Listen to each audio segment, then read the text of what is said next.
Pred vašim očima zadnjih nekoliko godina događaju se globalne tektonske promjene u svim aspektima života, od onih društvenih, socijalnih, tehnoloških, pa sve do onih kozmičkih i planetarnih koji neminovno utječu na naše živote. Zanima li vas događa li se te promjene slučajno ili postoji li neki tajni plan za budući razvoj čovječanstva? Zanima li vas kako izgleda taj ključni sastojak tog vašeg svijeta iz bliske budućnosti i sastojak zaslužan za međuzvijezdana putovanja? Jer danas govorimo o pravom Pentagonovom izvješću koje nije bilo za javnost i danas govorimo o skrivenoj energiji koja stoji za tehnologije samih NLO-a, ali i energiji koja će uskoro transformirati ovaj svijet u potpunosti iz temelja. I tu promjenu ćete gledati i već gledate vlastitim očima. Dobrodošli na Balkan UFO kanal.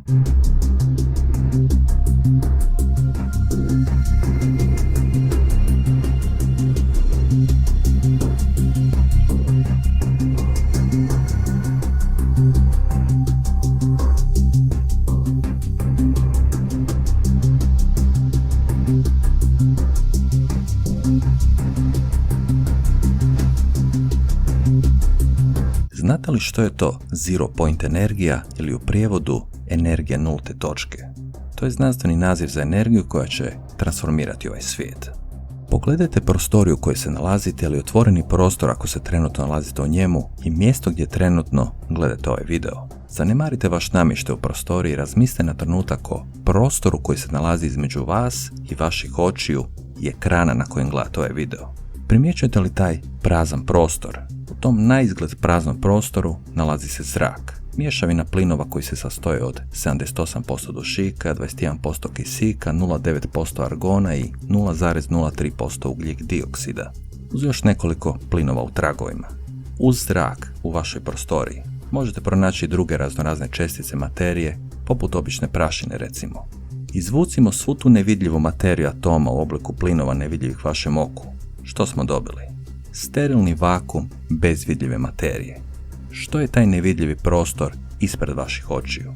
Ne vidite apsolutno ništa, ali taj prostor je stvaran. Možete rukom proći kroz njega. Idemo sada na kozmičku razinu. Izvucite iz svemira svu poznatu materiju, svaki planet, svaku zvijezdu i plinoviti oblak, svaki asteroid i najmanju česticu materije, svu poznatu silu, svaki atom i foton svjetlosti dok ne ostane apsolutno ništa osim naizgled mrklog mraka.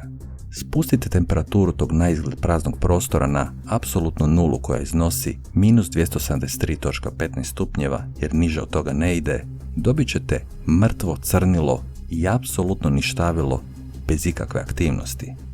Taj prostor bi samo naizgled izgledao tako jer u takvom prostoru detektirana je energija nulte točke koja je dobila svoj naziv upravo zbog toga, jer svejedno postoji unatoč nepostojanju svega drugoga u apsolutnoj nuli. Ta energija nije mirna energija koju možete zamisliti poput jezera bez daška vjetra. Ta energija je kaotična poput površine u koju udara vodopad. Znate li koliki je potencijal takve energije koja se u ovom trenutku nalazi nevidljiva ispred vašeg nosa i koja se proteže kroz pore čitavog svemira? Kada bi tu energiju smjestili u prostor šalice kave koju možda neki u ovom trenutku ispije među vama, ta količina energije na tako relativno malenom prostoru bila bi dovoljna da u trenutku isparite sve oceane na ovom planetu. Toliko je potentna i čini se da je beskonačna i neograničena. Energija nulte točke nije hipoteza ili teorija nekakvog ludog znanstvenika, niti je teorija nekakvih teoretičara zavjera. Energija nulte točke je eksperimentalno dokazana i detektirana i na račun takvih znanstvenih postignuća neki znanstvenici su dobili Nobelove nagrade. Znamo da postoje, ali postojanje takve nezamislivo moćne energije povlači mnoge misterije na koje trenutno nemamo odgovora. Pitanja poput odakle takva energija dolazi i na koji način ju možemo iskoristiti. S obzirom da smo otkrili postojanje takve kozmičke energije, kako se priključiti na nju? Kako doći do samog izvora? Kada sam ja osobno prvi put u životu vidio pravi NLO i to na nebu iznad Pule 2000. godine, o čemu sam jednom davno i govorio na ovom kanalu, i bilo je riječ o vizualno identičnom objektu kao ovom koji upravo gledate i to sa slične udaljenosti, osim što sam bio zapanjen sa pitanjem tko upravlja s ovako nečajnom letjelicom koja ne ostavlja nikakve tragove iza sebe i postoji li mogućnost da nekakva nezemaljska inteligencija na ovakav način posjećuje naš planet, bio sam jednako zapanjen sa nečim drugim. Bio sam zapanjen također sa pitanjem kakva tehnologija stoji iza takve letjelice Na koji način funkcionira je razlika u odnosu na našu ljudsku i poznatu tehnologiju je bila previše drastična. Jednostavno me zanimalo kako te stvari rade. Objašnjenja su dolazila iz teorijske fizike s kojim su se neki znanstvenici bavili, ali i znanstvene fantastike koja je, kako je vrijeme prolazilo, postajala sve manje fantastika, a sve više realnost. Kada mene osobno pitate za mišljenje o samim NLO-ima, meni osobno je manje važno tko se nalazi unutar tih letjelica, jer o tome možemo dok se ne uvjerimo beskonačno nagađati. Ono što mene više zanima je tehnologija takve letjelice jer znamo da postoji. Gledamo to vlastitim očima. I ta tehnologija i energija koju koriste je ključna. I uskoro ćete vidjeti zašto je manje bitno tko upravlja s takvim letjelicama. Prije nekoliko mjeseci napravio sam video o famoznom i dugo očekivanom izvješću Pentagona o NLO-ima. Taj izvještaj, iako ima određene vrijednosti, bio maleni korak naprijed, generalno za većinu ljudi ispao je gotovo nezanimljivo smeće. Govorio sam o tome u ovom videu. I ovdje ću samo kratko ponoviti jer važno je za nastavak videa. Za javnost, znači za medije i obične ljude je izbačena deklasificirana verzija na 9 stranica teksta. Ono što smo znali još tad je to da je za američki kongres, senat i politički vrh bio spreman klasificirani izvještaj samo za njihove oči. Znači puno opširniji izvještaj sa puno više sočnih detalja. Detalji koji još uvijek nisu za javnost, nego samo za politički vrh koji je i tražio izvještaj. Osjetljive informacije vojne tajne koje po zakonu ti političari ne smiju otkrivati. Tako da je Pentagon uspješno ispunio svoju zakonsku dužnost. Javnost je dobila smeće po zakonu, političari su upoznati malo bolje sa situacijom, opet po zakonu. Vuk sit, ovce na broju. Ali nedavno je u javnost dospio dio tog tajnog izvještaja koji nije bio za javnost. Richard Dolan, poznati UFO istraživač, nedavno je dobio dio tajnog Pentagonog izvješća i to iz izvora kojim on osobno vjeruje. Tajni izvještaj koji je predstavljen određenom broju kongresnika i senatora i sada ćete vidjeti zašto ovakav materijal nije bio objavljen za javnost. Vojska Sjedinjenih Američkih Država prema ovom tajnom izvještaju, ako je točan, a vjerojatno je točan, radi na sljedećim tehnologijama. Tehnologije koje ću prevesti za vas koji ne znate engleski jezik i za svaku od ovih stavki i tehnologija se može napraviti poseban video jer tema je jako zanimljiva. Pod 1. Istražuju i eksperimentalno rade na sistemima energetskog pulsnog pogona. 2. Ionski pogonski sustavi. Prve dvije stavke su dobro poznate i nisu toliko egzotične, ali onda ide ovo. Antigravitacijski pogonski sistemi. Antimaterijski pogonski sistemi. Pogonski sistemi na bazi vodika. Nuklearni pogonski sistemi. Napredno korištenje egzotičnih elemenata za istraživanje energije. I onda imamo u zagradi stvari povezane sa vanzemaljcima, što neodoljivo podsjeća na ovu temu i video elementu 115. Pa onda imamo K-Song pogonske sisteme nastale prema istraživanjima doktora Kyo Songa iz Koreje. Jako zanimljiva tehnologija uz mnoge ostale nabrojane, ali ono što nas najviše interesira od navedenih stvari su antigravitacijski i antimaterijski pogoni. I u suštini u ovim tajnim programima radi se, i to da bolje dočaramo situaciju, govorimo o pogonskim sustavima iz Star Trek filmova i serija. Na tome rade i eksperimentiraju i takvu tehnologiju imaju. Svi ovi tajni projekti su pod kontrolom Agencije za obranu po imenu DARPA, u čijem sastavu posebna grupa upravlja s ovim programima i ta grupa zove se Napredna grupa 6. Interesantno je kada potražite ovu grupu na internetu, pronađete njihovu jednostavnu web stranicu koja vas za daljnji pristup traži da se ulokirate sa imenom, ali i passwordom. Svi ovi projekti financirani su tajnim crnim financijama pod upravom obavještajnih agencija i dio ovog financiranja dolazi od strane privatnih kompanija. Prototipovi ovih letjelica koje koriste ovakve tehnologije redovito se testiraju u području baze 51 i Tonopah zrakoplovne testne baze. Neki od NLO-a prijavljenih na području Nevade mogu se povezati sa testiranjem ovih letjelica, ali niti jedna od tih letjelica nije napuštala zonu testiranja. I niti jedna od ovih letjelica nije snimljena od strane američke vojske u sada već čuvenim Pentagonovim videima. Ovo je dio tajnog izvještaja i materijal koji su neki ljudi očekivali da će biti objavljen za javnost. Sada vidite razloge zašto ovako nešto jednostavno nije moglo biti objavljeno za medije i obične ljude. Svaka od ovih stavki generalno nije tajna. Znanstvenici se zadnjih godina sve više i više bave s ovakvim stvarima. Ovakvim tehnologijama sve češće možete čitati u znanstvenim medijima i časopisima, ali ključna stvar je da najegzotičnije tehnologije, poput antigravitacije recimo, ostaju u sferi teorija i hipoteza na papiru. Ako je dio ovog izvještaja točan, a ja osobno smatram da je, ono o čemu neki znanstvenici u javnosti teoretiziraju u teoriji, ovakvi tajni projekti i ljudi koji stoji za njih na takvim tehnologijama rade u praksi zadnjih 70 godina. Što znači da se pokazalo po tko zna koji put da je ovaj čovjek još prije više od 30 godina govorio istinu. Naravno riječ je o Bob Lazaru koji je nedavno uslijed ogromnog broja upita ljudi iz cijelog svijeta, ponovno iz sjećanja, najbolje što zna, skicirao testnu letjelicu iz područja 51 i to iz programa na kojima je on osobno radio. Riječ je o dobro poznatom letećem antigravitacijskom disku i Bob Lazara možete zapratiti i na Instagramu. To je jedan od rijetkih medija na kojima je on povremeno aktivan. Znači ovaj čovjek je prije više od 30 godina govorio o onome što pomalo izlazi na svjetlo dana u 2021. godini. S tim da ovakve grupe radi na ovakvoj tehnologiji i to sa velikim uspjehom i više od 50 godina. Trenutno je, bar meni osobno, manje važno odakle dolaze ovakve tehnologije. Ljudska domišljatost koja je nedugo nakon parne lokomotive počela iznenada raditi na antigravitaciji ili je riječ o utjecaju drugih civilizacija koji imaju prste u svemu tome. Iako naravno govorimo o tom drugom scenariju na kanalu, za prosječnog čovjeka na ovom planetu koji ne zna ništa o NLO-ima ili vanzemaljskom životu, puno je važnija činjenica da ovakva tehnologija bez sumnje postoji.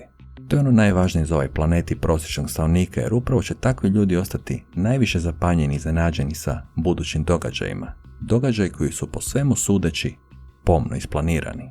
Ovakva tehnologija koja radi na principu ovakve energije, to jest energije nulte točke i ovo tajno izvješće Pentagona koje je nekako došlo do nas, ako je točno, još uvijek otvoreno ne može biti predstavljeno cijelom svijetu.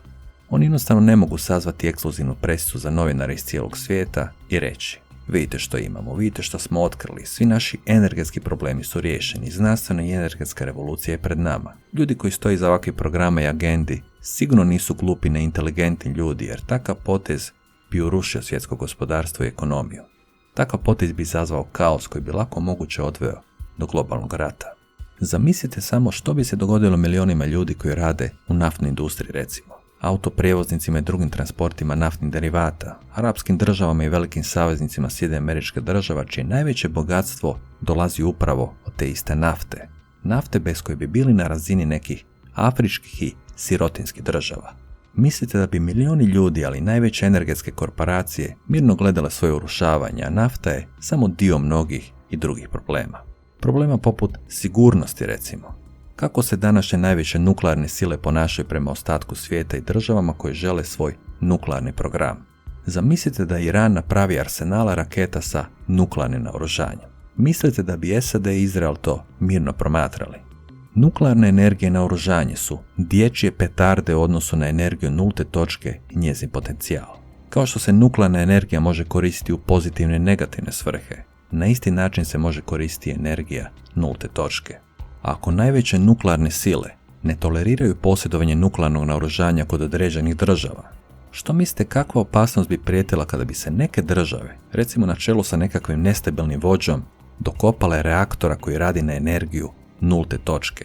I da ponovimo, količine energije koja se nalazi u prostoru šalice za kavu dovoljne da ispari svu vodu s ovog planeta. Sa nuklearnim naoružanjem određenog dometa vi možete predstavljati određenu opasnost, ali koliko god moćno bilo takvo oružje, vi ne bi mogli uništiti čitav planet. S ovakvom tehnologijom nulte točke vi predstavljate opasnost za čitav planet i šire od toga. Ta buduća tehnologija će biti pod strogim i rigoroznim kontrolama. Ova energija će napraviti revoluciju i transformirati ovaj planet. I ako vas zanima kada će se to dogoditi, odgovor je već se događa. Priprema terena je ušla u završnu fazu. If you were going to see one of these crafts at night operating, it would appear really as a glowing ball or just a bright light in the sky from a distance. Even close up, you'd see a glowing halo around it. What you're dealing with is a high energy source in essentially a gas atmosphere, oxygen, nitrogen. And when you apply enough energy to a gas molecule, they emit photons, they emit light. It's really a byproduct of how the craft operates. When it's emitting that much energy, the gas surrounding the craft emits light, the same reason why lightning is visible. You have a huge electrical discharge, and the gas emits light in the form of lightning. NLO-i su postali mainstream. Znanstvenici otvoreno pričaju i eksperimentiraju na novim i egzotičnim tehnologijama. Globalne klimatske promjene koje vas bombardiraju na svakodnevnoj razini su ušle u najveću aktivnost zadnjih par godina i svaki par mjeseci u javnosti izlazi apel znanstvenika kako smo na putu bez povratka i kako je sad zadnje vrijeme da nešto promijenimo. Maskote u obliku djevojčica koje apeliraju na vođe država, ali na samu javnost. Sve rigoroznije mjere za autoindustriju koja više jednostavno ne može ispunjavati eko norme sa svojim benzincima i dizelašima, te autokompanije već najavljuju prestanak razvoja i proizvodnje takvih motora. To u bliskoj budućnosti. Te najavljuju prelazak i razvoj na alternativne tehnologije poput automobila na struju. Što je bilo kojem poznavaocu povijesti autoindustrije jako smiješno, jer sada se počelo intenzivno raditi na tehnologiji starijoj od 100 godina. Jer jedni od prvih automobila u povijesti su bili auti na struju. Zamislite kakav bi svijet bio da smo zadnjih 100 godina umjesto motora sa unutrašnjim sagorijevanjem razvijali elektromotore. Ali ne, nije se slušalo ovakve ljude i nakon više od 100 godina počela se polagano ispravljati ta velika pogreška. S obzirom na razvoj takvih tehnologija koje ostalno stoji iza letnih karakteristika ovakvih letjelica i s obzirom na globalne promjene i stezanje obruča kojim svi svjedočite zadnjih godina i događaji koji su pogotovo postali intenzivniji zadnjih godinu i pol dana, slobodno možete očekivati radikalni zaokret u svim aspektima ljudskog društva i razlog zašto se to radi postepeno je jako jednostavan. Da se ljude kondicionira postepenim putem, da bi se maksimalno izbjegao kaos. Vaša djeca koja su danas rođena živit će u tom novom svijetu već za maksimalno 30 godina. Drastične promjene su već krenule i nažalost za neke ljude nema više povratka na staro, ako se možda još uvijek tome nadate. Ovo što se općenito događa u svijetu nije privremeno, kao što nije bio privremen pad Rimskog carstva, kao što nije bilo privremeno ukidanje ropstva recimo i mnogi drugih revolucionarnih promjena kroz našu povijest. Zadnjih 30 godina vi već proživljavate te nove promjene koje će biti trajne. Okrenite se malo unatrag 30 godina i pogledajte kako izgledao taj svijet. I usudite se pomisliti što vas tek čeka za idućih 30 godina. Jer neće se dogoditi jedan događaj koji će vas šokirati ako očekujete tako nešto. Promjena i revolucija je postepena. I nažalost, iako određene države posjeduju tehnologiju koja je u mogućnosti transformirati ovaj planet u jedno puno bolje mjesto, povijest nam uporno dokazuje da se takvo nešto neće dogoditi za sve ljude. Jer iako je energija nulte točke posvuda oko vas u naizgled neograničenim količinama, zar stvarno mislite da će biti potpuno besplatna? Zar stvarno mislite da ćete se besplatno grijati i besplatno voziti svoje nove aute? Ne, to neće biti utopijski svijet Star Treka, iako ćemo imati takvu tehnologiju. To će po svemu sudeći biti svijet totalne energetske, ali druge kontrole. I to je već tema za neki drugi kanal. Kanal na koji nakon dugo vremena možete očekivati jedan novi video. Video koji će vas uzdrmati, ali razbuditi na jedan pozitivan način, jer mislim da nam je svima pomalo dosta negativnosti i ludila koje se događa zadnjih godinu i pol dana. A do tad, vi ste na Balkan UFO kanalu, mjesto gdje istina ponekad zvuči čudnije od fikcije i mjesto gdje nekada fikcija postaje stvarnost. Lijep pozdrav!